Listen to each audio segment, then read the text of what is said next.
Tube நாம இன்னைக்கு கேரளா மாநிலம் திருசூர் டிஸ்ட்ரிக்ட் ஆராட்டுப்புழா சாஸ்தா கோயிலை பத்தி தான் பார்க்க போறோம்.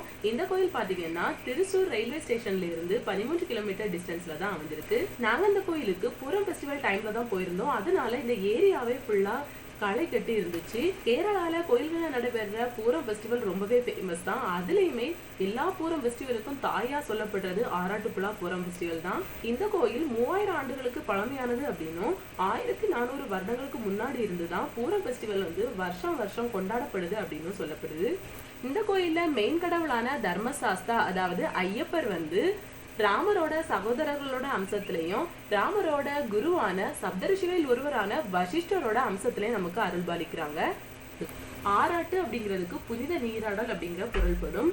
தெய்வங்களுக்கு புனித நீராடல் நடத்தப்படுற இடம் அப்படிங்கிறதுனாலதான் இந்த இடத்துக்கு ஆராட்டுப்புழா அப்படிங்கிற பேர் வந்தது. எல்லா பூரம் ஃபெஸ்டிவலையும் தேவமேளா கொண்டாடப்படுது. தேவமேளா அப்படின்னா எல்லா தெய்வங்களும் தேவர்களும் ஒன்றாக கூடி சந்தித்து மேளதாளங்களுடன் கூடி மகிழ்ந்து கொண்டாடுறது தான் தேவமேளா அப்படின்னு சொல்றோம்.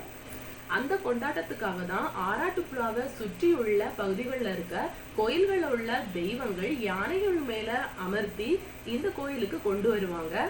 இந்த கோயில்ல இருக்கக்கூடிய சாஸ்தாவாகிய குருவை சந்திச்சதுக்கு அப்புறம் தெய்வங்கள் மகிழறதுக்காக தெய்வமேளா நடத்தப்படும்.